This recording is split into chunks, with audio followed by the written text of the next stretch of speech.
मित्रों, हम कारक प्रकरण का सिद्धांत कौमुदी के अनुसार शब्दशः अध्ययन कर रहे हैं। उस क्रम में यूजीसी नेट जेआरएफ के पाठ्यक्रम के अंतर्गत हम इससे पहले गतिबुद्धि प्रत्यवसानार्थ शब्द कर्मा कर्मकाणाम अणिकर्ता सणव, यह सूत्र हमने पिछले भाग में देखा था।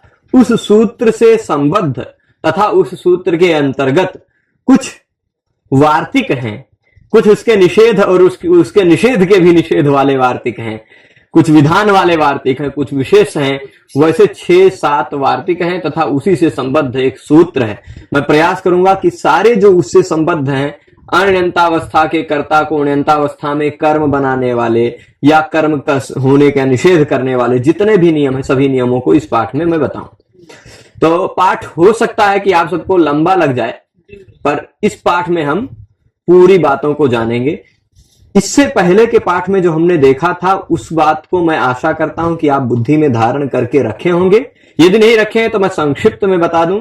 गत्यर्थक धातु हो, बुद्ध्यर्थक धातु हो, प्रत्यवसान यानी भोजन करने अर्थ वाली धातु हो, शब्द कर्म धातु हो या अकर्मक धातु हो, इन 5 प्रकार की धातुओं के प्रयोग में जो सामान्य अवस्था में करता था, वह निजंत अवस्था में, प्रेरणा की अवस्था में कर्म बन जाता है। हमने शत्रुन अगमयत सर्गम इत्यादि उदाहरण देखे थे, जैसे शत्रवः सर्गम अगच्छन, शत्रुगण स्वर्ग गए। यहां स्वर्ग गमन की क्रिया के कर्ता जो शत्रुगण थे सामान्य अवस्था में, वह यदि प्रेरणा अवस्था में ले जाएंगे, यानी शत्रुओं को स्वर्ग भेजा, किसी ने भेजा, शत्रुगण स्वर्ग गए थे, उनको भेजने का काम किसी ने किया, प्रेरणा किसी ने दी, यदि प्रेरणार्थक हम प्रयोग करेंगे तो शत्रवः स्वर्गम अगच्छन में जो शत्रवः करता थे वो कर्म बन जाएंगे, शत्रुन स्वर्गम अगमयत, ऐसा प्रयोग होता ना। तो इत्यादि इत्यादि उदाहरण हमने देखे थे। 5 प्रकार का ही धातु होना चाहिए, ऐसी बात हम जानते हैं। निष्कर्ष क्या है? गत्यर्थक धातु होना चाहिए, बुद्ध्यर्थक होना चाहिए, शब्द प्रत्यवसान यानी भोजन अर्थ वाली होनी चाहिए, या शब्द कर्मक या अकर्मक। अब उन्हीं प्रकार की धातुओं में 2 धातु ऐसी है जो गत्यर्थक तो है, नी मतलब ले जाना, वहन करना मतलब ढोना, ये दोनों भी गत्यर्थक ही, ले जाना ढोना। ठीक, तो नी और वह धातु, नी धातु और वह धातु के प्रयोग में भी गत्यर्थक है कि नहीं? गत्यर्थक है। तो भाई इस धातुओं के प्रयोग में जो अण्यन्तावस्था का करता है, वह अण्यन्तावस्था में कर्म होगा ना, सामान्यता सूत्र से यही है। पर वार्तिक जी क्या कहते हैं कि भाई नी धातु हो, वह धातु हो, तो गतिबुद्धि प्रत्यवसानार्थ शब्द कर्मा कर्मकाणाम अणिकर्ता सणव सूत्र से जो अण्यन्तावस्था का कर्ता कर्म बनाया जा रहा है, वह कर्म नहीं होगा। उदाहरण देते हैं, जैसे देख लीजिए, भृत्यः भारम नयति। क्या है? भृत्यः भारम नयति। नयति कह दे या फिर वहति कह दे, दोनों यहां ये स्लेश लगा के कर देते हैं, आप अपना समझ लीजिए। यहां 2 वाक्य लिखा है। ठीक, भृत्या भारम नयति, भृत्या भारम वहति। भृत्य भार को ले जाता है अथवा भृत्य भार को ढोता है। दोनों में गति अर्थ है कि नहीं? नयति और वहति ये दोनों गत्यर्थक धातु हैं। सामान्यतः यदि यह वार्तिक न होता तो गत्यर्थक धातु का प्रयोग है ना। इस गत्यर्थक धातु की अण्यन्तावस्था है, सामान्यतः प्रेरणावस्था थोड़े ना है, अण्यन्तावस्था। नयति मतलब ले जाता है, लेवाता है, ऐसा तो नहीं आया ना अभी अर्थ में, है ना। तो नयति है केवल, परंतु यदि इसको हम अण्यन्तावस्था में ले जाएं, नयति को नाययति बना दें णिच प्रत्यय लगाकर, और वहति को हम वाहयति बना दें। ठीक, नयति को नाययति बना दे, वहति को वाहयति बना दे, तो अण्यन्तावस्था का जो कर्ता भृत्या था, वह अण्यन्तावस्था में, इस अवस्था में कर्म हो जाना चाहिए था ना। सूत्र के अनुसार हो जाता, पर नी वही और न ने कहा नी धातु हो और वह धातु हो, उसका अण्यन्तावस्था का कर्ता अण्यन्तावस्था में कर्म नहीं होता, यानी करता था वह करता ही रह जाता है। ठीक है, ये वार्तिक का अर्थ समझ रहे हैं? तो नी धातु हो, वह धातु हो, सामान्य अवस्था हो जाएगी नयति या वहति। इस सामान्य अवस्था अण्यन्तावस्था कहलाती है, बिना प्रेरणा वाली अवस्था कहलाती है। तो सामान्य अवस्था अण्यन्तावस्था में यह जो करता है नयन क्रिया का या वहन क्रिया का, वह णिच प्रत्यय लग जाने पर अण्यंतावस्था में कर्म हो जाता गति बुद्धि सूत्र के अनुसार। परंतु नी वही और ना ने कहा कि भाई नी धातु हो और वह धातु हो तो उसकी अण्यंतावस्था का कर्ता अण्यंतावस्था में कर्म नहीं होता, करता था वह करता ही रह जाता है। परंतु अब नाययति में जो णिच प्रत्यय लगकर तिप प्रत्यय लगा उसका अर्थ क्या होता है? प्रेरक करता, प्रयोजक करता, प्रेरक करता, जो प्रेरणा दे रहा वह करता, इसका अर्थ होगा, है ना। तो इसके द्वारा प्रेरक करता या प्रयोजक करता उक्त होगा, है ना। एक ही करता तो उक्त होगा भाई। ऐसे थोड़े ना कहेंगे, जैसे मान लीजिए स्वामी नौकर से भार लेवाता है, नौकर भार ले जाता है परंतु स्वामी नौकर से भार लेवाता है। इस स्थिति में मुख्य कर्ता स्वामी हो गया, नौकर भी करता है ना, करता है पर लेवाता है इस क्रिया के द्वारा, वो थोड़े ना नौकर लेवाता है, वो उस क्रिया के द्वारा उक्त नहीं हो पा रहा है ना, क्रिया के द्वारा वह अनुक्त हो जा रहा है। तो नाययति वाहयति इस क्रिया के द्वारा जो ले जाने वाला वृत्त है वह उक्त नहीं हो पाएगा, है ना। नाययति वाहयति वाली क्रिया के द्वारा वो थोड़े ना लेवा जा रहा है, वो थोड़े ना ढोआ रहा है, वो तो ढो रहा है। तो ढोवाने वाली क्रिया के द्वारा यह भृत्य रूपी कर्ता अनुक्त हुआ, प्रेरक रूपी कर्ता इस भृत्य का स्वामी जो है ना, स्वामी जो है वह उक्त हो गया। तो क्या अर्थ हो जाएगी? स्वामी में प्रथमा हो जाएगी, स्वामी भृत्य भारम नाययति। ठीक, भारम नाययति वैसे रहेगा, भारम वाहयति वैसे ही रहेगा, जो कर्म था वो कर्म ही रह गया। परंतु यह भृत्य जो है कर्ता है और वह कर्ता इसके द्वारा अनुक्त हुआ, कर्म नहीं बन पाया, अनुक्त हुआ, तो कर्तृकरणयों तृतीया से तृतीया लग गई, तो भृत्य क्या हो गया? भृत्येन बन गया। ठीक, तो स्वामी भृत्येन भारम नाययति, स्वामी भृत्येन भारम वाहयति। ठीक है, तो क्या हुआ?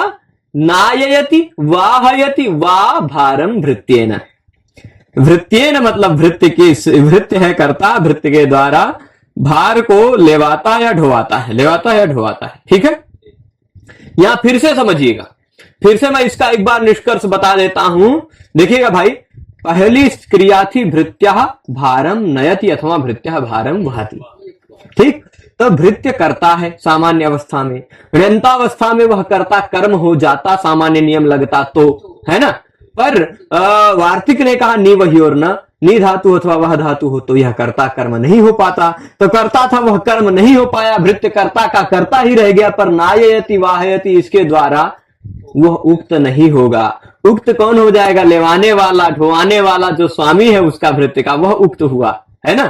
तो इसलिए स्वामी में प्रथमा लगेगी और फिर उसके बाद भृत्य जो कर्ता था वह अनुक्त हुआ, उसके कारण कर्तृकरण तृतीया से तृतीया लग के भृत्येन हो गया। ये पूरा कॉन्सेप्ट क्लियर है? ठीक है, तो अब इसके बाद ये तो आपने समझा कि पहले नियम ने नी वही और ना नियम ने क्या किया? गति बुद्धि प्रत्यवसानार्थ वाले सूत्र का निषेध किया। कब? नी धातु का वह धातु का प्रयोग होने पर गति बुद्धि सूत्र नहीं लगेगा, यह तात्पर्य हुआ। ये वो पूरा क्लियर है।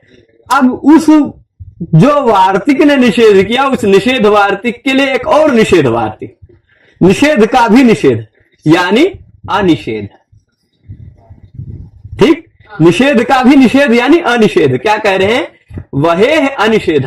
भाई सामान्यतः तो क्या है कि वह धातु जब रहेगा तो उसके प्रयोग होने पर अण्यंतावस्था का कर्ता अण्यंतावस्था में कर्म नहीं होगा, यह सामान्य नियम है। परंतु यदि वह धातु नियंत्रिक हो तो ऐसे वह धातु का निषेध नहीं होता, निषेध नहीं होता, अनिषेध हो जाता। इसने क्या किया था? निषेध किया था ना, तो ये कह रहा है कि नहीं भाई निषेध नहीं हो पाएगा। किसका? वह धातु का। उसने किसने निषेध किया था? नी वही और ना ने। नी वही और ना ने कहा कि नी धातु वह धातु का हो तो कर्म नहीं हो पाएगा, अण्यंतावस्था का कर्ता अण्यंतावस्था में कर्म नहीं हो पाएगा। ये नी वही और ना ने कहा, निषेध किया ना। पर यह कहेगा नियंत्र कर्तृक से वह अनिषेध। अब नियंत्र कर्तृक क्या होता है? नियंत्र कर्तृक क्या होता है? ऐसा वह धातु जिसका कर्ता कोई नियंता हो, कंट्रोलर, नियंता मतलब कंट्रोलर हो कोई। जैसे अब देख लीजिए, मैं पहले मूल वाक्य सामान्य वाक्य बताता हूं। क्या है? वाह कहते हैं किसको? वाह मतलब कुछ लोग बहुत बढ़िया काम करते हैं तो कहते हैं उसको वाह कहेंगे। भाई उसको मत कहिएगा वाह। वहन जो करता है वह वाह है। घोड़ों को भी वाह कहा जाता था, तो वाह, वाह मतलब अश्वाह। ठीक, जो वहन करते हैं, वाहन का भी वहन करते हैं, इसलिए वो वाह है ना। तो वाह मतलब अश्वाह, है ना। वाह रथम नयंती, वहंती, वहंती वह धातु रहेगा ना, वह धातु। तो वाह रथम वहंती। ठीक है, ये बात हुआ, पूरा क्लियर है। यहां पर वाह करता है ना, कैसे? घोड़े रथ को ढोते हैं, यह तात्पर्य हुआ। रथ को ढोते हैं ना, तो वाह रथम वहंती, खींचते हैं, वाहन करते हैं। तो अब वाह रथम वहंती, इस जगह पर वाह करता हुआ, वहन क्रिया हुई, रथ कर्म हुआ। सामान्य वाक्य में यह वाक्य कैसा है? प्रेरणा वाला है कि बिना प्रेरणा वाला? अनंतावस्था का वाक्य है, बिना अनिच का वाक्य है। प्रेरणा अर्थ इसमें नहीं आया है, ऐसा वाक्य है। तो वाह रथम वहंती, यह जो अनंतावस्था है, इस अनंतावस्था का कर्ता वाह है ना। सामान्यतः गति बुद्धि प्रत्यवसानार्थ शब्द कर्मा कर्मकाणा मणिकर्ता सणु, इस सूत्र से जब यह वहंती का वाहयति हम निच प्रत्यय में प्रयोग कर देंगे, क्योंकि भाई वाहयति एक वचन ही होगा, क्योंकि वाहन चलाने वाला ड्राइवर कोई एक का है ना। रथ में घोड़े कई हो सकते हैं, पर ड्राइवर तो एक का है ना। ऐसा थोड़े ना कि एक रथ में जितने घोड़े उतने आंकने वाला अलग अलग बैठेगा, सबका डोरा लेके वही एक बैठेगा, है ना। तो वाह रथम वहंती, पर अब उन घोड़ों को जो चला रहा है वो सूत है। सूत मतलब सारथी, है ना। तो अब देखिएगा ये कौन है? सूत, सारथी।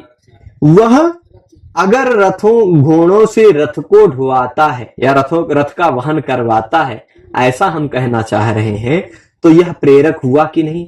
प्रेरणार्थक वाक्य हुआ ना। प्रेरक एक है सूत, इसलिए एक वचन हुआ। वाहयति यहां एक वचन कहा गया, स्तिप प्रत्यय के द्वारा उक्त होगा कर्ता, पर कैसा कर्ता? प्रेरक कर्ता। तो सूता हमने एक वचन लगा दिया, ठीक, सूता एक वचन लग गया। पर अब यहां पर वह धातु का प्रयोग है ना, गत्यर्थक है कि नहीं? सामान्यतः गति बुद्धि प्रत्यवसानार्थ शब्द कर्मा कर्मकाणा मणिकर्ता सणौ ने क्या कहा कि गति बुद्धि वाले सूत्र ने कहा कि भाई गत्यर्थक धातु का प्रयोग है, इसलिए अण्यंतावस्था में जो कर्ता वाहा था उसको ण्यंतावस्था में कर्म वाहन बना दो, ऐसा गति बुद्धि ने कहा। परंतु ये नि वही और न जी आ गए, कहे भाई नि धातु हो या वह धातु हो तो फिर कर्म ना बनाओ, है ना।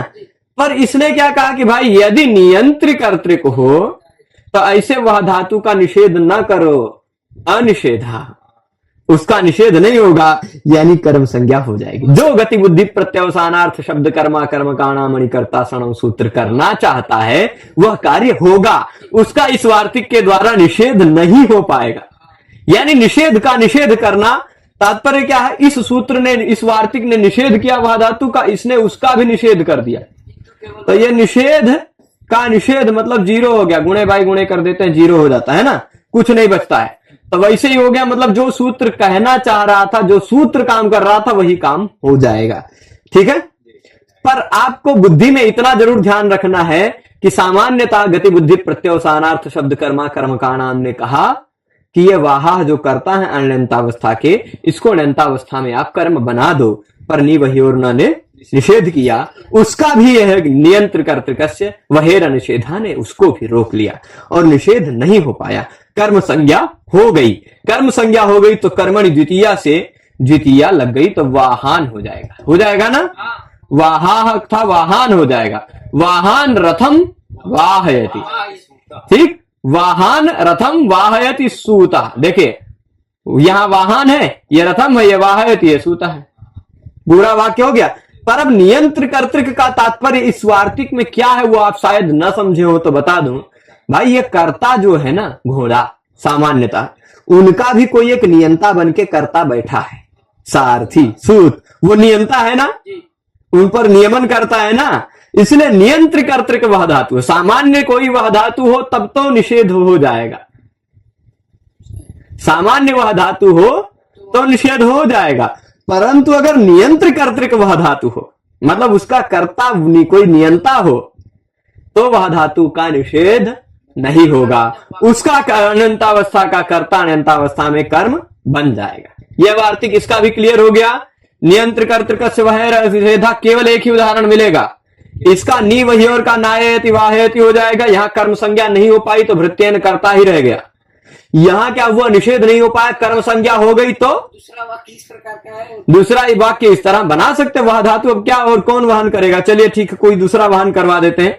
आप अपने कार का वाहन कर रहे हैं ना, है ना, तो वाहनम, चलिए वाहन जी, वाहन ब्रह्मा जी को ले जा रहा है, ठीक, वाहनम ब्रह्मांडम नयति, ठीक, वाहनम ब्रह्मांडम नयति, तब ब्रह्मा जी को वाहन ले जा रहा है। अब वाहन कर्ता हो गया, वाहन को हमने कर्ता बना दिया, स्वतंत्र रूप से जिसको भी बोल सकते हैं, वो ब्रह्मा जी को ले जा रहा है, ठीक। अब ब्रह्मांडम वहति, वहति, ठीक है। अब कोई वाहनम ब्रह्मांडम वहति, ये हो गया। अब वहन क्रिया का कर्ता वाहन, ब्रह्मा कर्म और वहति, ये क्रिया हो गई। अब इस क्रिया का वहति का यदि हम वाहयति ले जाएं, मान लीजिए आप गाड़ी चला रहे हैं, नियंता हो गए हैं उस कर्ता के, उस गाड़ी के, है ना। अब गाड़ी था, स्वतंत्र रूप से बोला गया था, पर अब हम उस गाड़ी को स्वतंत्र ना बोल करके आपके परतंत्र बना दिए, तो झा जी अमिता, है ना, अमिता किम, अमिता क्या वाहन था ना, तो वाहन का वाहनम ही रह जाएगा, वह क्या हो जाएगा, वो कर्म बन जाएगा। तो वाहन भले करता था तो भी वाहनम था, कर्म बना तो भी वाहनम ही रह जाएगा, है ना, नपुंसक लिंग है इसलिए। अमिता वाहनम ब्रह्मांडम नयति वाहयति, है ना, वाहयति हो जाएगा, ठीक है। तो ऐसे उदाहरण भी बना सकते हैं। बात कॉन्सेप्ट आपको क्लियर होना चाहिए। कॉन्सेप्ट क्या है, वह धातु का प्रयोग होना चाहिए। वह धातु का प्रयोग यदि किसी नियंत्र कर्तृक हो तब फिर, यानी कर्ता कोई नियंता होता तो निषेध नहीं हो पाता, कर्ता कर्म बन जाता है। अनियंतावस्था का कर्ता अनियंतावस्था में कर्म बन जाता है। परंतु यदि कोई नियंता ना हो तो नहीं हो, है ना। मान लीजिए ड्राइवर ही नहीं, ड्राइवर चला गया और फिर कोई गाड़ी में सो रहा है ना, और गाड़ी के आगे ढलान पे गाड़ी खड़ी थी, आगे ईंटा रख दिया था, ईंटा किसी ने सरका दिया, अब गाड़ी अपने आप ले जा रही है, तो नियंता नहीं करता, तब फिर नहीं होगा, तो नहीं वही और ना लग जाएगा। नियंता उसका कोई करता नहीं है, उस गाड़ी को ले जाने वाला कोई नहीं है। या फिर मान लीजिए रथ पे बैठ के सो रहा था और घोड़े भी थोड़ी देर खड़े थे, अब ड्राइवर उतर के चला गया रथ का, तो घोड़े लेके भगने लगे, तो वहां नियंता उसका करता नहीं रह जाएगा, है ना। तो फिर तो वहां पर क्या हो जाएगा, वो कर्म नहीं हो पाएंगे, है ना। अब फिर मान लीजिए उनका कर्ता, वहां फिर दूसरा कोई कर्ता, घोड़ों का प्रेरक तो कोई लेना पड़ेगा ना। घोड़े क्यों भगे, क्यों जा रहे हैं, देख लीजिए। जैसे वाहा रथम वहंती, ऐसा है, पर अब वाहा रथम अगर सारथी लेके चला रहा है, वहन कर रहे हैं, तो वैसा हो जाएगा, तो नियंता करता है। परंतु अगर सारथी रथ पे नहीं बैठा है, सारथी उतर के गया था थोड़ी दूर चाय पान वान लेने, तब तक वो रथ लेके भग गए घोड़े, है ना, अपनी इच्छा से चले गए, तब उनका प्रेरक तो कोई है ही नहीं। आप ऐसा सोचेंगे, नहीं, हम कल्पना कर लेंगे, उनकी इच्छा उनकी प्रेरिका होगी, है ना। तो इच्छा को कर्ता बना देंगे, पर इच्छा उनका नियंता थोड़े ना है ना। तो इच्छा क्या हो जाएगा, यहां वाह करता रह जाएंगे, कर्म नहीं हो पाएंगे। इच्छा वाहई रथम वाहयति, ठीक। नियंता नहीं रहेगा तो वैसा हो जाएगा, पर अगर नियंता सारथी बैठा है तो वाहन हो जाएगा, तो कर्म हो जाएगा, है ना। अगर नियंता नहीं होता, वो इच्छा अपने इच्छे से घोड़ा लेके भाग गए होते, नियंता नहीं होता, तो फिर क्या होता, तो यहां नियंत्र कर्तृक से वहेर अनिषेधा, अनिषेध नहीं हो पाता, निषेध हो जाता। तो निषेध हो जाता है, कर्म संज्ञा नहीं हो पाती, कर्ता ही रह जाता, और कर्तृकर्ण तृतीया से तृतीया बहुवचन लग जाती, वाह ही हो जाती। ठीक है, बात पूरा कॉन्सेप्ट क्लियर है। ऐसे प्रश्न पूछते हैं तो बात और गहराई में जाती है और बात अच्छे से समझ में आती है। प्रश्न पूछने वाला नहीं रहता है तो हमसे कुछ कुछ बातें छूट भी जाती हैं, हमें लगता है कि सबको समझ में आ गई। आदि खाद्योर्ना, ठीक, हमने सूत्र में क्या देखा था? सूत्र में देखिए, सूत्र में हमने गति अर्थ वाला देखा था, है ना? तो गति अर्थ में जो निषेध हो सकता था उसको बता दिए, है ना? फिर उसके बाद उसमें भी निषेध में भी अनिषेध जो हो सकता था वो भी बता दिए। बुद्धि हुआ था। अब प्रत्यवसान अर्थ का भी हमने देखा था, खाने वाली धातु, खाने अर्थ वाली। तो खाने अर्थ वाली धातुओं में भी दो धातु हैं, आद धातु और खाद धातु। अद धातु है, अद का णिच प्रत्यय लगाने का आदि बन जाता है ना? अधभक्षणे धातु है, उस पर णिच प्रत्यय लगकर आदि धातु बन जाता है। तो वही आदि धातु हो, और खाद धातु है, उसका णिच प्रत्यय लगकर खादी धातु बन जाता है ना? देख लीजिए, अद है, उस पर णिच प्रत्यय जुड़ेगा, णिच का ई, अद ई, अत उपधाया से आ का वृद्धि हो जाएगी, दा का ई जुड़ जाएगी, आदि, है ना? आदि धातु हो जाएगी। उसी तरह मान लीजिए खाद धातु है, खाद धातु में णिच प्रत्यय का णिच में से बचता है ई, जोड़ दीजिए खादी, है ना? खादी। अत उपधाया करना ही जरूरत ही नहीं, क्योंकि उपधा में ह्रस्व आ है ही नहीं, उपधा में पहले ही दीर्घ है। अत ह्रस्व आ होता तब अत, उसमें दीर्घ ही है तो उसमें कुछ नहीं लगेगा, ठीक है? तो खादी हो गया। आदि धातु हो या खादी धातु, यानी णिजंत आदि धातु और खाद धातु की ण्यंतावस्था में कर्ता कर्म नहीं बन पाता, ये भी निषेध कर रहा है। जो नी वही और न कह रहा था, नी धातु और वह धातु का, वैसे ये दो धातुओं का कर रहा है, आद धातु और खाद धातु। प्रत्यवसानार्थक का यह निषेध है। प्रत्यवसानार्थक धातु होता है, यानी खाने अर्थ वाला कोई धातु होता है, तो ऐसी धातु की अण्यंतावस्था का, सामान्य अवस्था का, बिना प्रेरणा वाली अवस्था का जो कर्ता रहता है, वह कर्ता ण्यंतावस्था में कर्म बन जाता है। ठीक, वह कर्ता ण्यंतावस्था में क्या बन जाता है? कर्म। ठीक है। अब इसके बाद आदयति खादयति वा अन्नम बटुना, इसको भी बता देते हैं, समझा देते हैं। बटुहु, बटुह कौन है? बटुह मतलब कोई बालक है। अन्नम अत्ति, अत्ति मतलब खाता है, अथवा खादति, अत्ति हो या खादति हो, दोनों वाक्य हो जाएगा ना? अद धातु का अत्ति रूप बनता, अत्ति, अत्तः, अदंति। तो बटुहु अन्नम अत्ति अथवा बटुहु अन्नम खादति, दो वाक्य है। दोनों वाक्यों में सामान्य वाक्य बिना णिच वाले हैं ना, मैं इसलिए घटित करके बता रहा हूं, बिना णिच वाले सारे वाक्य हैं। अण्यंतावस्था है, इस अवस्था में कर्ता कौन है? बटु, बटु करता है ना। अण्यंतावस्था में जो कर्ता होता है बटु, वह अण्यंतावस्था में कर्म बन जाता, प्रत्यवसानार्थक धातु है। इसलिए गति बुद्धि प्रत्यवसानार्थ शब्द कर्मा कर्म काणा मणिकर्ता सणु सूत्र लगकर यह जो बटु है अण्यंतावस्था का कर्ता, अगर णिच प्रत्यय लगा देते हैं, अत्ति को हम आदयति बनाकर आदयति बना देते हैं, या फिर खादयति बना देते हैं, इसको खाद का खादयति खिलाता है ऐसा अर्थ ले आते हैं, तो बटु जो करता था वह सामान्य नियम के अनुसार गति बुद्धि प्रत्यवसानार्थ शब्द कर्मा कर्म काणा मणिकर्ता सणो, इस नियम के आधार पर, क्योंकि प्रत्यवसानार्थक है, क्योंकि भोजनार्थक धातु है, इसलिए यह जो करता था वो कर्म बन जाता है। परंतु आदि खाद्य और न ने कहा कि भाई आदि धातु हो खाद्य धातु हो, तो फिर उसकी अण्यंतावस्था का कर्ता अण्यंतावस्था में कर्म नहीं बनता। तो कर्म नहीं बन पाया बटु, तो बेचारा करता रह गया, कर्तृकरण तृतीया से तृतीया लग गई। सिंपल है ना? देख लीजिए, आदयति खादयति है ही, अन्नम का कर्म था वो कर्म ही रह गया, बटुना करता था वह करता ही रह गया, कर्म नहीं बना, और वह कर्ता अनुक्त हुआ, कर्तृकरण तृतीया से तृतीया लग गई। माता बटुना अन्नम आदयति अथवा माता बटुना अन्नम खादयति। ठीक है, कर्ता जोड़ दिया कोई एक प्रेरक। ठीक है, आगे एक भक्षे है अहिंसार्थ से ना, यहां एक प्रत्यवसान अर्थ वाले में एक धातु और जोड़ रहे हैं, आदि धातु जोड़ा, खाद्य धातु जोड़ा। अब भक्ष धातु, भक्षे है अहिंसार्थ से न, ये कह रहा भक्ष धातु यदि अहिंसार्थक हो, कैसी हो?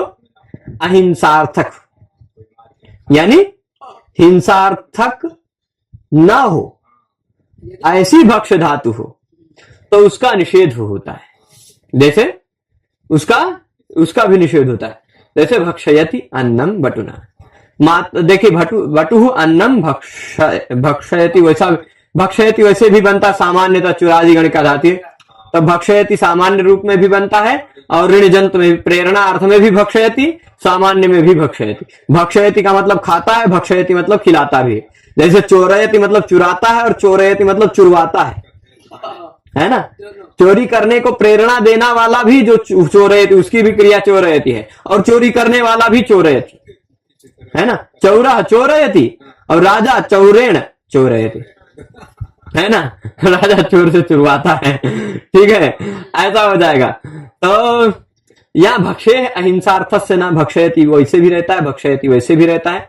तो अब देखिएगा, भक्षयति यदि कैसा है, हिंसा अर्थ वाला नहीं है, अहिंसा अर्थ वाला है। सार्थक अब देखिए, अन्न खा रहा है तो कोई हिंसा हो रही है, नहीं। अन्न खा रहा है तो कोई हिंसा हो रही है, अहिंसा है ना। कोई व्यक्ति दाल भात खा रहा है, अन्न खा रहा है, तो उसमें कौन सी हिंसा हो रही भाई, कोई हिंसा नहीं हो रही है ना। तो अन्नम बटुहु अन्नम भक्षयति, ऐसा है, ठीक है, बटुहु अन्नम भक्षयति, ठीक है। यहां बटुहु है, यहां अन्नम है कर्ता, अन्नम है कर्म, और भक्षयति क्रिया है, ठीक। अब इस भक्षयति क्रिया को यदि णिच प्रत्यय में लगाएंगे प्रेरणा अर्थ वाला, तो उसमें भी ये भी ऑलरेडी णिच वाला है, स्वार्थ वाला।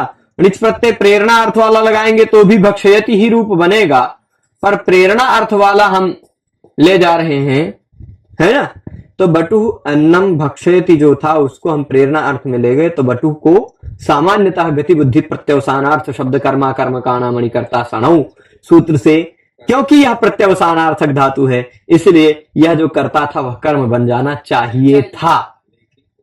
परंतु भक्षे अहिंसार्थक से ना कहा कि भक्ष धातु यदि अहिंसार्थक हो, अन्न खाना कोई हिंसा नहीं है, भक्ष धातु यदि अहिंसार्थक हो तो उसके कर्ता को अण्यन्तावस्था में हम कर्म नहीं बना सकते, न वह कर्ता करता ही रह गया, तो बटुना बन गया, कर्तृकर्म में तृतीया लग गई। मातुला बटुना अन्नम भक्षयति, अथवा माता जी बटुना अन्नम भक्षयति, ठीक है, ये बात क्लियर है। अब पूछ रहे हैं कि भक्षे अहिंसार्थस्य, इस वार्तिक में आप अहिंसार्थस्य क्यों कह रहे हो, है ना। तो तात्पर्य क्या होगा, हिंसार्थक होगा तब हो जाएगा, अहिंसा अर्थ वाला होगा तो कर्म नहीं होगा, परंतु हिंसार्थक होगा तो हो जाएगा। जैसे बलिवर्दा, बलिवर्द किसको कहते हैं जानते हैं, बलिवर्द मतलब होता है बैल, जिसको सांड आप कह सकते हैं, है ना, जो आजकल योगी बाबा के सरकार में बहुत फेमस है, बलिवर्दा। और यही काम करते हैं, यही काम करते हैं बलिवर्दा। सांड किस लिए प्रसिद्ध हैं, क्योंकि सस्य को यानी फसल को खा जाते हैं, है ना। किसको खा जाते हैं, फसल को। सस्यम बलिवर्दः सस्यम भक्षयति, सस्यम है यहां अनुसार लगा है, और भक्षयति है। अब बलिवर्द यानी बैल फसल खा रहा है, तो फसल खाना हिंसा है कि नहीं, क्योंकि हम सब जो अन्न खा रहे हैं वो हिंसा नहीं कर रहे हैं, पर अन्न जब तक खेत में है, जब तक वह सूखा नहीं है, जब तक पक के तैयार नहीं है, तब तक उसके वृक्ष में जीव है, ऐसा हमारा सिद्धांत कहता है ना। तो फसल को ही खा ले रहा है बलिवर्द, यानी हिंसा हो रही है, हिंसा है ना। वार्तिक क्या कहता, अहिंसा अर्थ वाला होगा तो ही निषेध होगा, हिंसा अर्थ वाला होने पर तो निषेध नहीं होगा ना। तो हिंसा अर्थ वाला है कि नहीं, भक्षेर हिंसार्थक से न वार्तिक ने निषेध नहीं कर पाया ना, और कोई भी वार्तिक निषेध नहीं कर पाएगा। तो बलिवर्दः सस्यम भक्षयति जो था, इसको भक्षयति को यदि हम प्रेरणा अर्थ वाला भक्षयति कर देते हैं, प्रेरणा अर्थ वाला भक्षयति मान लीजिए इसको हमने कर दिया, तो यह जो कर्म था वो तो कर्म ही रह गया, ठीक, सस्यम सस्यम ही रह गया, परंतु यह जो बलिवर्दः करता था वह कर्म बन गया, है ना। बलिवर्दा मान लीजिए बहुवचन था, तो बलिवरदान कर दिया, ठीक, बलि वरदान, ठीक, बलिवरदान हो गया। बलिवरदान सस्यम भक्षयति, कहा भक्षयति, कोई होगा दुश्मन, किसी दो लोगों के घर में झगड़ा हो गया होगा, तो उसका खेत बहुत ज्यादा हरियाल रहा होगा, बैल को छोड़ दिया जाक खा ले, है ना। तो वह मान लीजिए वह कौन हो गया, शत्रु हो गया, मान लीजिए शत्रु होगा, है ना, शत्रु बलिवरदान सस्यम भक्षयति, ठीक है। तो अब यहां पर देख लीजिए भक्ष धातु है पर अहिंसा अर्थ नहीं है, हिंसा अर्थ है, इसलिए भक्षेर अहिंसा अर्थ से न वार्तिक निषेध नहीं कर पाएगा और गति बुद्धि प्रत्यवसानार्थ लग जाएगा। गति बुद्धि प्रत्यवसानार्थ शब्द कर्मा कर्म का नामणि कर्ता सणो लग जाएगा, क्योंकि प्रत्यवसान अर्थ वाली धातु है। उसके अण्यंतावस्था में जो बलिवर्द करता था वह अण्यंतावस्था में कर्म बन गया। ठीक है, ये बात भी क्लियर है एकदम से। फिर इसके बाद आगे 2-3 और वार्तिक है, इसी से संबद्ध है। जितनी बातें संबद्ध है उनको हम इसी में निपटा देते हैं। फिर दूसरे प्रकार का विषय, क्योंकि फिर कभी पता है अगले भाग में कुछ दूसरा विषय जब हम ये पढ़ाने लगेंगे तब तक पता चलेगा ये ऊपर से कुछ जा चुका होगा।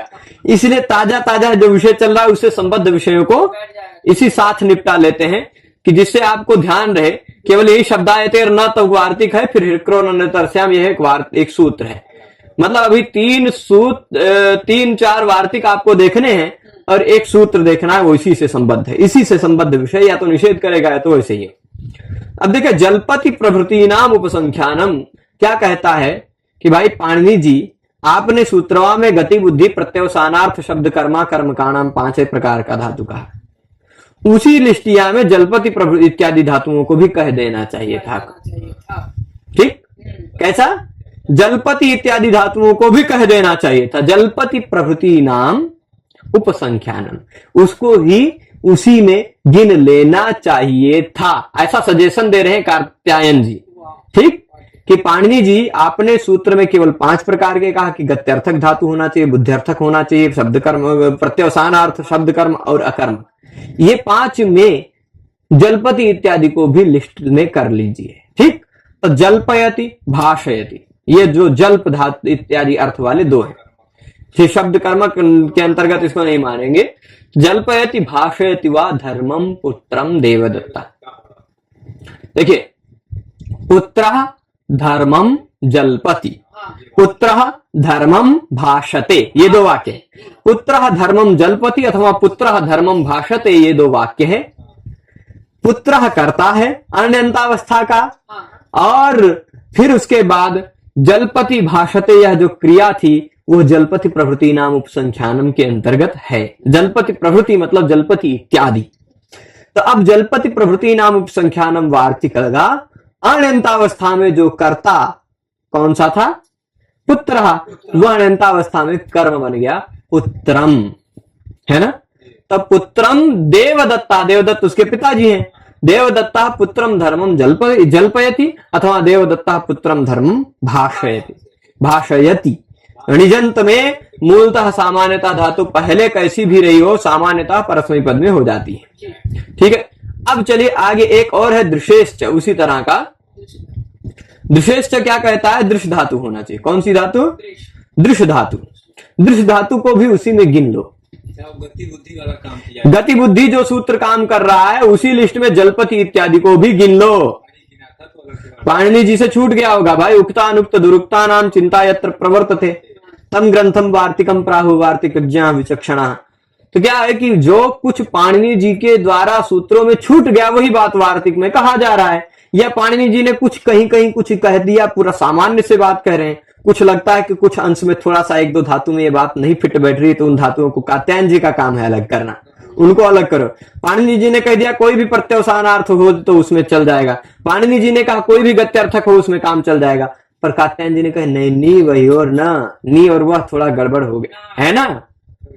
ऐसे ही कात्यायन जी ने बहुत अच्छा रिसर्च किया है, मतलब शोध किया है कि पाणिनि जी ने जो नियम बना दिए उस नियम सभी धातुओं में लग रहे हैं। हाँ, पर इन 2 जगह पर थोड़ा सा गड़बड़ है, तो इसलिए उन्होंने सुधरवाया। फिर वो वार्तिक का काम है। ठीक, तो दृशेश्च यह एक छूट गया गति बुद्धि प्रत्यय। ना तो दृश्य धातु का तात्पर्य क्या है? दृश्य धातु का अर्थ होता देखना। देखना ना तो गति है, ना तो बुद्धि है, ना तो प्रत्यवसान है, ना तो शब्द कर्मक है, ना तो अकर्मक है। ठीक, तो अब ऐसी उन प्रकार की धातुओं में नहीं है, तो पाणिनि जी से छूट गई है, इसलिए कह रहे हैं दृशेश्च। दृश्य धातु को भी उसी तरह में गिने, यानी दृश्य धातु का भी अण्यंतावस्था में जो करता है वह अण्यंतावस्था में कर्म बनेगा। जैसे अब देख लीजिए, यहां उदाहरण क्या दिया है? भक्तः हरिम पश्यति। भक्तः कौन है? भक्तः हरिम पश्यति, ये सामान्य वाक्य है। पर भक्त हरि को देखता है, यह वाक्य का अर्थ हुआ। यहां भक्त हुआ कर्ता, क्रिया और कर्म। ठीक, हरि कर्म हुआ, क्योंकि कर्ता भक्त अपनी क्रिया पश्यति के द्वारा सबसे ज्यादा कर्म किसको चाहता? हरि। अब पश्य में मूलतः पश्यति आपको दिख रहा है, पर मूलतः दृश्य धातु है ना। दृश्य के स्थान पे पश्य हो जाता है, पाघ्राद करके सूत्र है, तो उस सूत्र से दृश्य के स्थान पे पश्य हो जाता है। पर भाई णिच प्रत्यय लगेगा तो पश्य के बाद थोड़े ना णिच लगेगा, दृश्य के बाद णिच लगता है, तो इसका निजंत में रूप बनता है दर्शयति अथवा दर्शयति बन जाता है। ठीक है, णिच प्रत्यय लग गया तो अण्यंतावस्था पश्यति में जो करता था वो अण्यंतावस्था में कर्म बन गया है, तो भक्तम हो जाएगा। ठीक, भक्तम हरिम दर्शयति, ठीक, अथवा भक्तम है या बहुवचन में भक्तान हो जाएगा, सिंपल बात है ना। भक्ता हरिम पश्यन्ति होता तो भक्तम हरि, भक्तान हरिम दर्शयति। ठीक, कर्ता गुरु, गुरु है ना, वो भक्त को दिखा रहा है ना, गुरु भक्तम हरिम दर्शयति, गुरु भक्त को हरि को दिखा दे रहा है। ठीक है, तो अब इस तरह से ये दृशेश्च वार्तिक कह दिया। अब कोई कहेगा कि भाई अगर वह भक्त हरि को देख रहा है तो हरि को जान भी रहा है ना, ज्ञान हो रहा है कि नहीं, ज्ञान अर्थ है कि नहीं। तो अब भाई सूत्र में क्या कहा था, गति बुद्धि, बुद्धि अर्थ कहा था नहीं, बुद्धि मतलब ज्ञान, तब उसी से दृश्य का भी ग्रहण कर लेना चाहिए था, तो नहीं हो पा रहा है उससे दृश्य का ग्रहण। ऐसा कात्यायन जी का अभिमत है कि वहां बुद्धि अर्थ से यहाँ दृश्य धातु का ग्रहण नहीं हो पा रहा है। सूत्रे ज्ञान सामान्यार्थानामेव ग्रहणम। ठीक, सूत्र में जो ज्ञान सामान्य, जो सामान्य ज्ञान प्राप्त होता है सभी इंद्रियों से, उसका ग्रहण है, ज्ञान का ग्रहण है, विशेष ज्ञान नहीं, चक्षुर इंद्रिय वाला ज्ञान, शब्द श्रोत्र इंद्रिय वाला ज्ञान, या त्वक से स्पर्श वाला ज्ञान, रूप का ज्ञान, गंध का ज्ञान, ये सब विशेष ज्ञान है। ज्ञान विशेषों का ग्रहण नहीं होता, ऐसा इस वार्तिक के द्वारा ज्ञापित होता है। इसलिए स्मरति बौद्धिक है, मानसिक स्मरण है, जिघ्रति सूंघता है, ये भी ज्ञान हो रहा है, गंध ले रहा है। वो स्मारयति घ्रापयति होगा, जिघ्रति का स्मरति का स्मारयति, जिघ्रति का घ्रापयति, तो यहां पर कर्ता कर्म नहीं बन पाएगा। ठीक, ये ज्ञान सामान्य सूत्र में अगर ज्ञान से अर्थ हम दृश्य का भी ले लेते तो जैसे देखता वैसे सूंघता भी है, जैसे देखता वैसे याद भी करता है, बात तो वही हो जाती ना। तो ज्ञान से अगर देखना भी ग्रहण हो जाता तो सूंघना भी ग्रहण हो जाता ना, ज्ञान से ही स्मरण करना भी तो ग्रहण हो जाता ना। तो इसीलिए सूत्र में जो बुद्धि था वह ज्ञान सामान्य की बात है, विशेष ज्ञान की बात नहीं है, इसलिए दृश्य को अलग से कहना पड़ा। ठीक है, दृश्य को अलग से कहना पड़ा कि दृश्य धातु होगा तो उसकी अण्यंतावस्था का अण्यंतावस्था में कर्म बन जाएगा, ये बात हुई। ठीक है, आगे शब्दायतेर्न, शब्द कर्मक होना चाहिए कि नहीं। शब्दायते का तात्पर्य क्या होता है, शब्द वैर कलहाभ्रकण्व मेघेभ्य करणे, एक सूत्र है, नाम धातु प्रकरण पढ़ेंगे तब उसका तात्पर्य क्या होता है। देखिए सिद्धांत कौमुदी में नाम धातु प्रकरण में इसका अर्थ क्या होता है, शब्दम करोति, शब्दम करोति का तात्पर्य क्या होगा, शब्दायते। अब शब्दायते में कहीं आपको कर्म नहीं दिखाई पड़ रहा है ना, शब्दायते में कहीं कर्म नहीं दिखाई पड़ रहा है, पर शब्दायते में इसी धातुए में कर्म छिप गया है ना। शब्दम करोति, धातु में ही शब्दम छिपा हुआ है ना। यहां क्या कह रहे हैं, धात्वर्थ संग्रहित कर्मकत्वेन, धातु ने कर्म को संग्रह कर लिया, अपने अंदर ही ले लिया, शब्दायते ही धातु बन गया, इसमें कर्म शब्दम छुप गया है। तो धात्वर्थ ने कर्म को संग्रहित कर लिया, इसलिए यह अकर्मक हो गया। अब इसका कोई दूसरा कर्म है क्या शब्दायते का, तो इसलिए क्या हो गया, यह अकर्मक है। शब्दायते कैसा है, अकर्मक है। सूत्र ने क्या कहा था, गति हो, बुद्धि हो, शब्द कर्मक हो, अकर्मक हो, प्रत्यवसान, ये 5 प्रकार कहा था। अकर्मक धातु होगा तो उसका भी अण्यंतावस्था का कर्ता, अण्यंतावस्था में कर्म बनना चाहिए ना। तो शब्दायते अगर है तो उसका भी अण्यंतावस्था शब्दायते है, उसका भी अण्यंतावस्था में ले जाएंगे, शब्दायति बनाना चाहेंगे तो उसका भी कर्ता कर्म बन जाना चाहिए ना, पर कहेगा शब्दायते ना।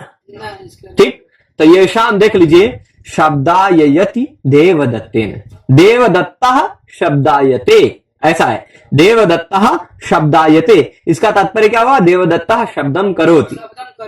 ठीक, देवदत्तः शब्दायते, पर अब कोई देवदत्त से बुलवा रहा है तो स गुरु देवदत्तेन शब्दायति। ठीक, गुरु देवदत्तेन शब्दायति, अब देखिए शब्दायते जो था वह अकर्मक था। देवदत्ता शब्दायते था, शब्दायते अकर्मक था। गति बुद्धि प्रत्यवसानार्थ शब्द कर्मा कर्मका नाम के अनुसार देवदत्त जो अण्यंतावस्था का करता है वह अण्यंतावस्था शब्दायति में कर्म बन जाना चाहिए था, पर शब्दायते ने निषेध कर दिया, नहीं हुआ। तो देवदत्त करता था, करता ही रह गया, अनुक्त हो गया, इसलिए उसमें तृतीया हो गई। अब देख लीजिए यहां पर क्या करें, धात्वर्थ संग्रहित कर्मकत्वेन अकर्मकत्वात् प्राप्ति, अकर्मक हो जाने के कारण इसमें प्राप्ति थी, ये बात हो गई। ये शाम, अब देखिए अकर्मक क्या होता है, ये बात का निष्कर्ष यहां अंत में बताएंगे। इसी सूत्र पर हम रोक देंगे, इसी वार्तिक पर। फिर इसके बाद जो हृक्रोर अन्यतरस्याम के अंतर्गत है, हृक्रोर अन्यतरस्याम इसी से संबद्ध है। आप सब अगर पके नहीं होंगे बताएंगे तो बता देंगे, और अगर पक गए होंगे तो उसको अगले भाग में देख लेंगे। यद्यपि इसी से संबद्ध है, तो देखिए शब्दायति देवदत्तेन, यहां ये क्या करे, अकर्मक क्या है और सकर्मक क्या है।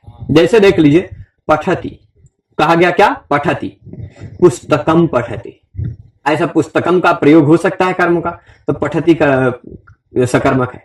खादति, रोटिकाम खादति, कर्म का प्रयोग हो सकता है, सकर्मक है। परंतु मान लीजिए हम खाली कह दें अरुणः खादति, क्या खा रहा है नहीं कह रहे हैं, तो कर्म का प्रयोग नहीं है ना, तो इसको भी अकर्मक कह सकते हैं ना।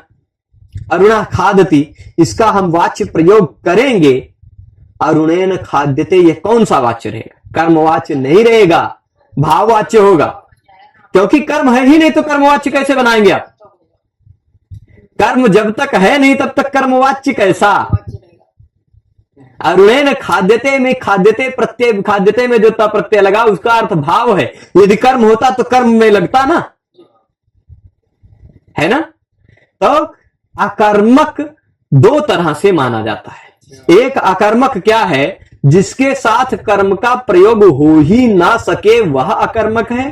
एक अकर्मक वह है जिसके साथ कर्म का प्रयोग हो तो सकता है, परंतु हमने जो वाक्य बोला है उस वाक्य में प्रयोग नहीं किया है, वह भी अकर्मक ही है उस दशा में, क्योंकि कर्म का प्रयोग नहीं किया तो अकर्मक।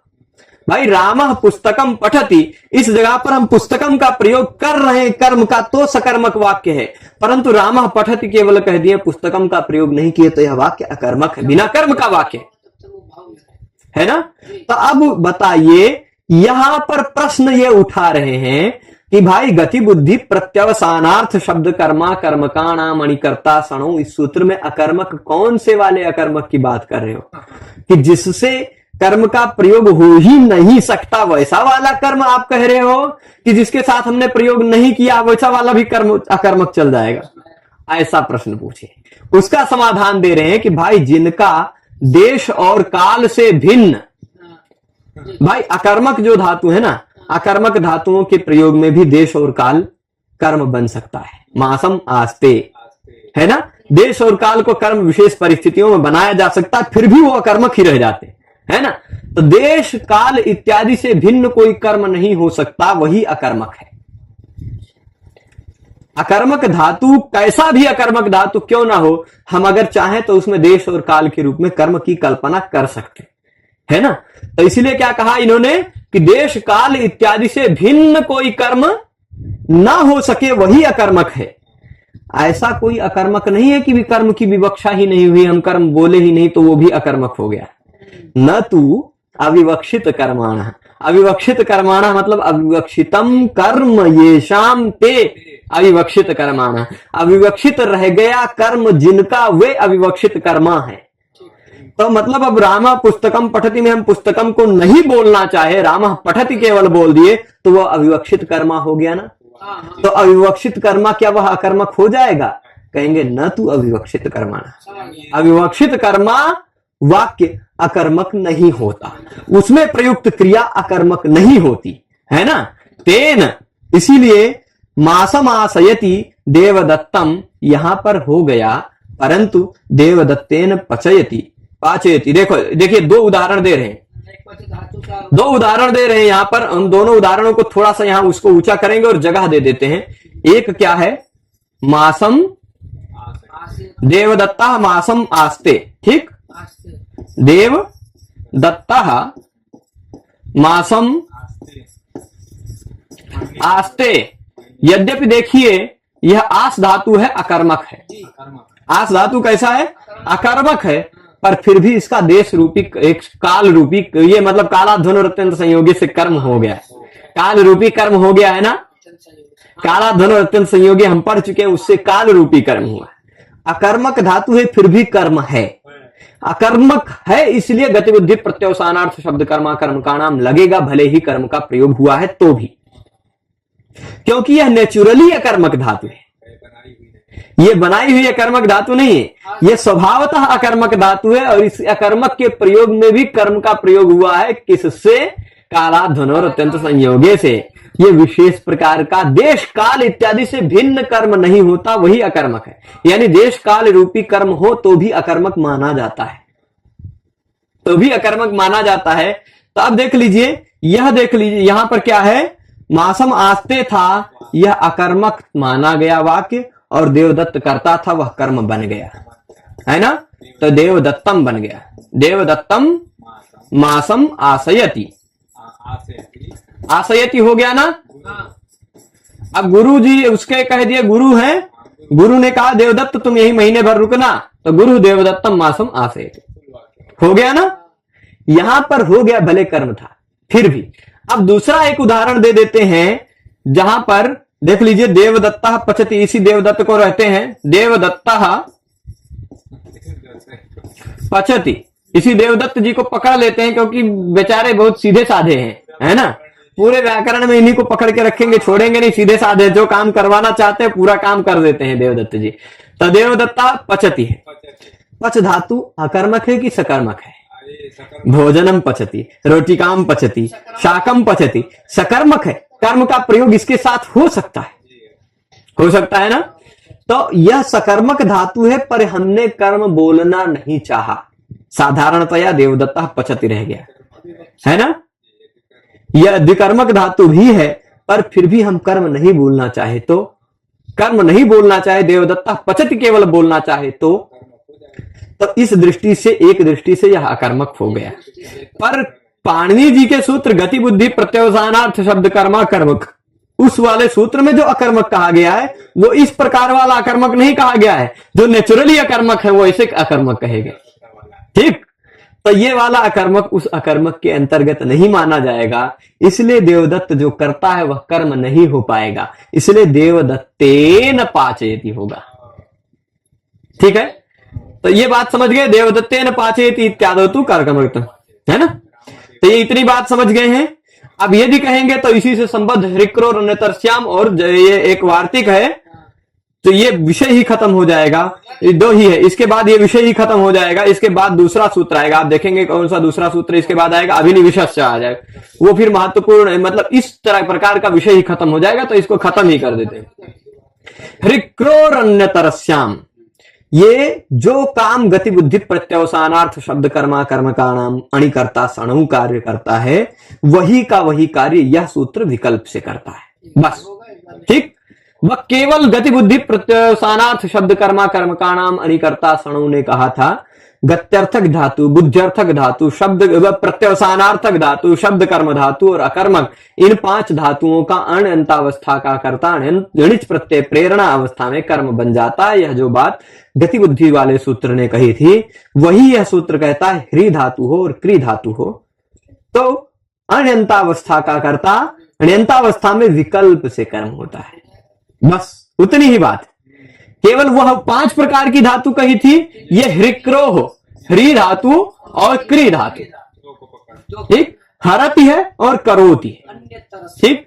तो इनका अब देख लीजिए उदाहरण से एकदम क्लियर हो जाएगा।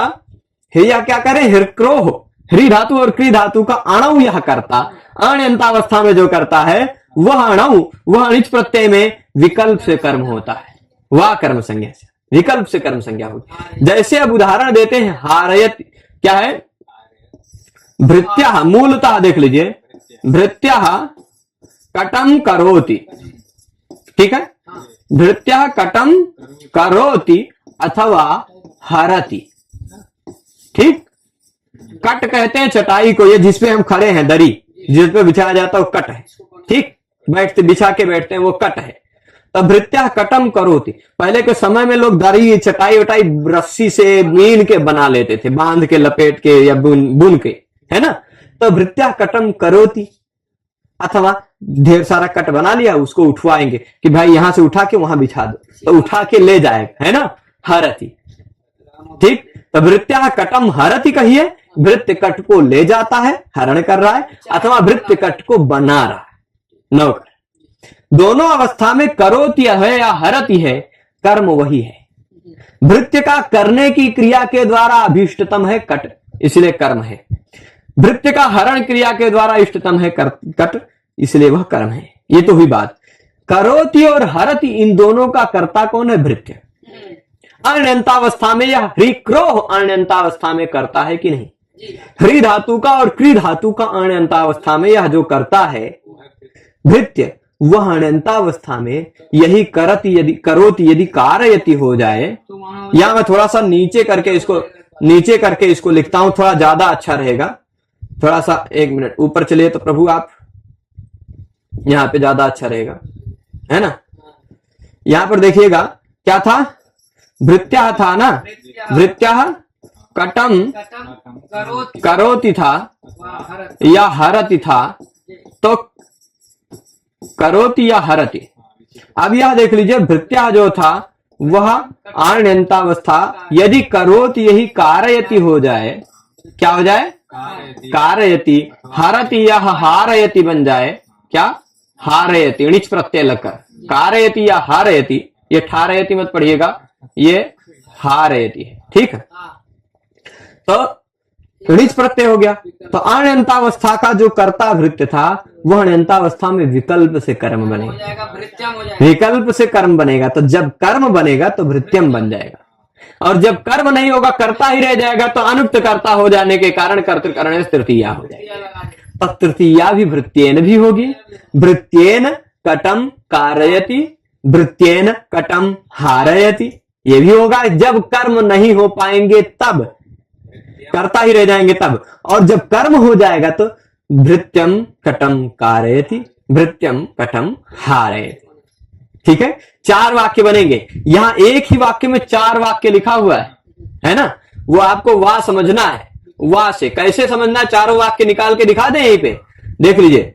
भृत्यम, यहां एक कोई कर्ता और जोड़ दीजिए जो भृत्य को प्रेरा, स्वामी ले लीजिए। ठीक, भृत्य है तो स्वामी होगा उसका कोई, तो स्वामी भृत्यम कटम कारयति, है ना। स्वामी भृत्यम कटम हारयति, 2 वाक्य हो गया। अथवा फिर स्वामी भृत्येन कटम कारयति, स्वामी भृत्येन कटम हारयति, 4 वाक्य हुए इसी में। क्लियर है इतना। इसके बाद इसी तरह का ह्रिक्रोरण्यतरस्याम सूत्र का केवल इतना ही निष्कर्ष हुआ। जो काम गतिबुद्धि प्रत्यवसानार्थ शब्द कर्म कर्म का नामणि करता सणु, यह सूत्र नित्य कर रहा था, वही का वही कार्य ये वार्तिक से विकल्प से कर रहा है।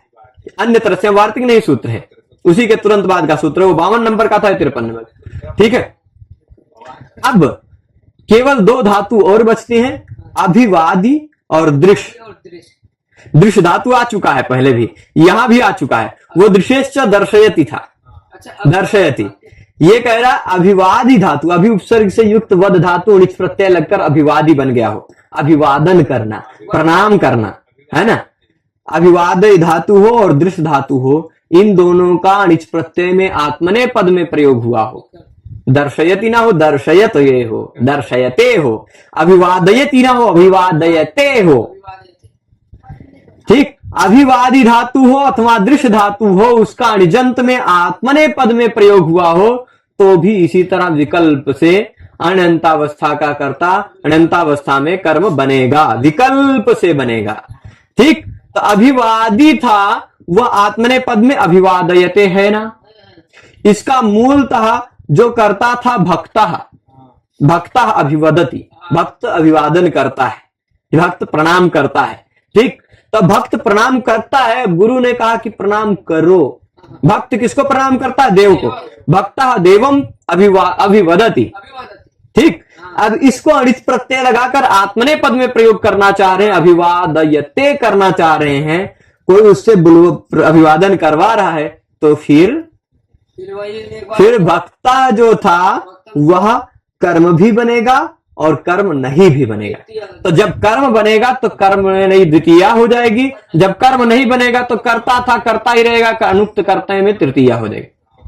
तो भक्तेन देवम अभिवादयते, भक्तेन देवम दर्शयते, ठीक, दृश्य धातु, और भक्तम देवम अभिवादयते, भक्तम देवम दर्शयते, ठीक है।